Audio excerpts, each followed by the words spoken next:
अगर आपको extra crispy पकोड़े खाना पसंद है तो आज की ये वीडियो आप लोगों के लिए परफेक्ट है।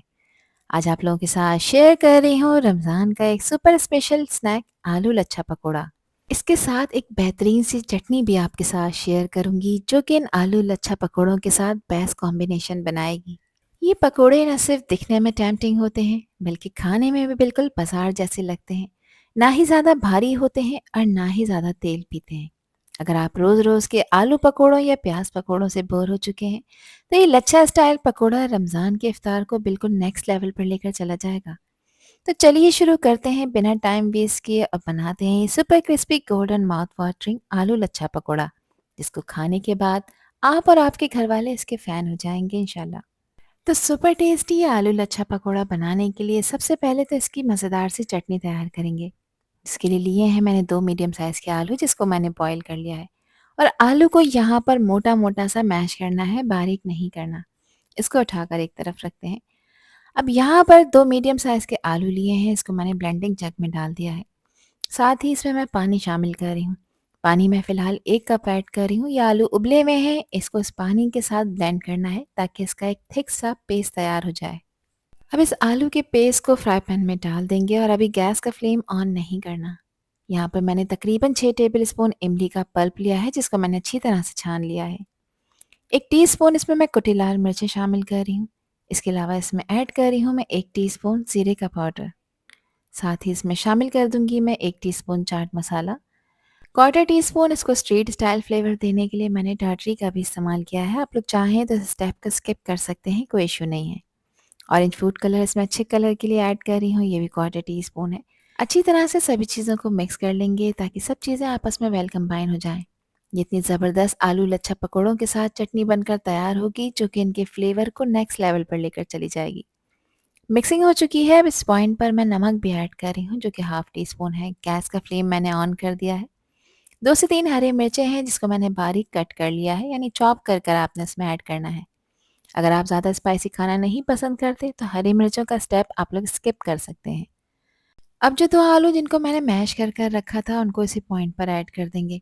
अच्छा, आलू को मैंने पूरा मैश नहीं किया था यानी बारीक नहीं किया था, तो इसके छोटे-छोटे से चंक्स आपको इस चटनी में नज़र आएँगे। इससे आलू की चटनी का टेक्सचर और भी ज़्यादा बेहतरीन हो जाता है और आलू लच्छा पकौड़ों के साथ इसका टेस्ट और भी ज़्यादा ज़बरदस्त हो जाता है।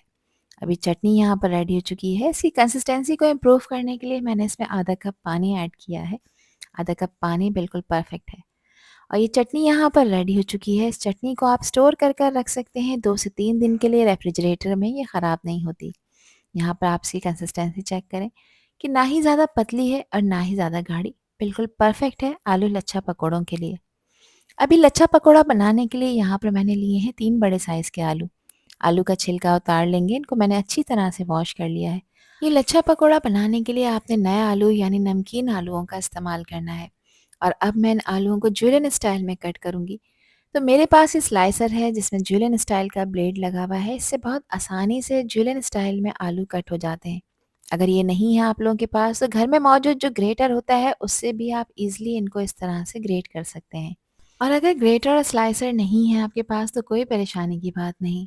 आलूओं को पतले स्लाइसेस में कट करने के बाद 2 से 3 स्लाइसेस को आपने कलेक्ट करना है और इस तरह जुलियन स्टाइल में इसकी कटिंग कर लेनी है। सारे आलूओं को इस तरह कट करने के बाद मैंने पानी में डिप कर कर रख दिया था ताकि मैं इनको प्रॉपर वॉश कर सकूं, क्योंकि इसमें मौजूद जो स्टार्च है उसको रिमूव करना बेहद ज़रूरी है ताकि पकोड़े बिल्कुल एक्स्ट्रा क्रिस्पी और क्रंची बनकर तैयार हों। आलू को मैंने अच्छी तरह से वॉश करने के बाद स्ट्रेनर में रखा था और अब इनको ड्राई कर कर दोबारा किचन काउंटर टॉप पर ले आई हूँ और इसमें डाला है मैंने 1.5 टीस्पून नमक। नमक आप अपने टेस्ट के अकॉर्डिंग डालिएगा।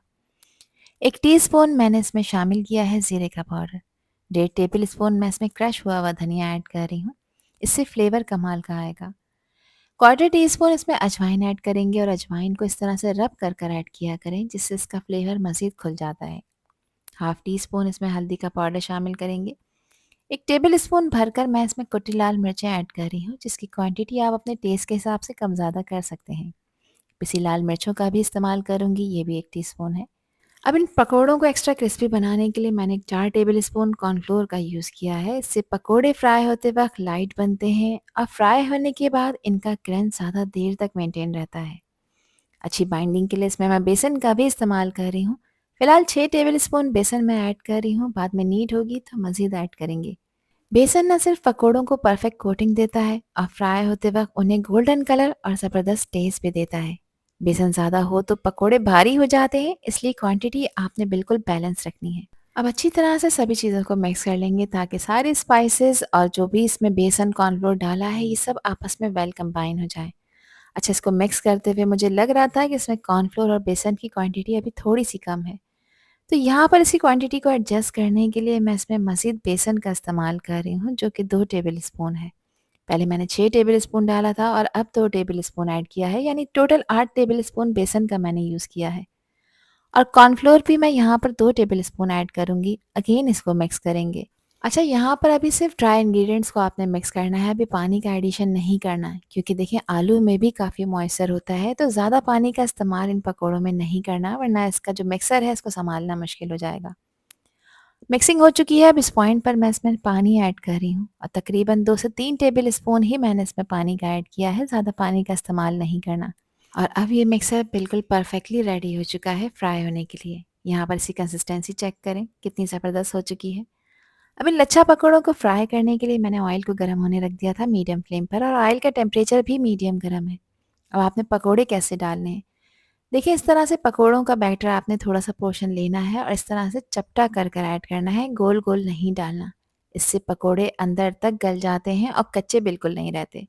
बस वन बाय वन करके एक एक पकोड़े को इसमें ड्रॉप करते जाएंगे, और इनको ड्रॉप करने के बाद आपने गैस का फ्लेम लो मीडियम की तरफ रखना है। हाई फ्लेम पे इन पकोड़ों को फ्राई नहीं करना, वरना ये ऊपर से जल जाएंगे और अंदर से कच्चे भी रह जाएंगे।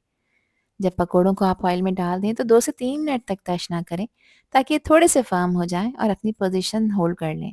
उसके बाद एक फोक की हेल्प से आप इनको फ्लिप करें। अच्छे से स्टेज पे पकोड़ों को आपने ज़्यादा टच नहीं करना होता, ताकि इसकी कोटिंग अच्छी तरह से सेट हो जाए और पकोड़े टूटे नहीं। और लो फ्लेम पर इनको आपने स्लोली कुक होने देना होता है, ताकि अंदर तक पक जाएं और बाहर से सुपर क्रिस्पी भी बनकर तैयार हो। अब पैन को आपने ओवर क्राउडेड नहीं करना, सिर्फ इतने ही पकोड़े इसमें शामिल करने हैं जितना पैन का साइज़ हो। इनका जो टोटल फ्राइंग टाइम है वो तकरीबन 7 से 8 मिनट है। इतने टाइम में ये पकोड़े ऊपर से क्रिस्पी गोल्डन हो जाएंगे और अंदर से कच्चे बिल्कुल भी नहीं रहेंगे। हमारे आलू लच्छा पकोड़े परफेक्टली यहाँ पर फ्राई हो चुके हैं। कलर देखिए कितना खूबसूरत गोल्डन ब्राउन आया है और टेक्सचर बिल्कुल क्रिस्पी है। बाहर से इतनी क्रंची हैं कि हल्का सा प्रेस करने से क्रंच की आवाज़ आ जाएगी, और अंदर से सॉफ्ट हैं और वेल कुक हैं। यहाँ करीब से मैं कैमरे में आपको चेक करा देती हूँ। अब इन्हें गर्म ऑयल से निकाल कर पेपर टॉवल पर रखें, ताकि इसका extra oil paper towel absorb कर ले, या फिर किसी स्ट्रेनर में रखें। ये पकोड़े गरम गरम ही सर्व करें, तभी इनका असली मज़ा आएगा। यहाँ पर ये रेडी हो चुके हैं, तो चलिए अब इसका क्रंच टेस्ट कर लेते हैं। पकोड़ा यहाँ पर देखें ऊपर से अच्छी तरह से फ्राई हो चुका है, क्रिस्पी गोल्डन है, और देखें कितना क्रंची बनकर तैयार हुआ है। तो इसको मैंने सर्व किया है मज़ेदार आलू की चटनी के साथ, जो कि इसके टेस्ट को डबल कर देगी। तो आप भी इस रेसिपी को ज़रूर ट्राई करें और मुझे कमेंट सेक्शन में लाजमी बताएं कि ये रेसिपी और वीडियो आप लोगों को कैसी लगी। आई होप कि ये वीडियो आप लोगों को पसंद आई होगी। पसंद आई हो तो कमेंट सेक्शन में अपना प्यारा सा फीडबैक मुझे लाजमी शेयर करिएगा, और चैनल पर न्यू है तो चैनल को भी ज़रूर सब्सक्राइब कर दीजिएगा। अल्लाह हाफिज़, अल्लाह निगहबान।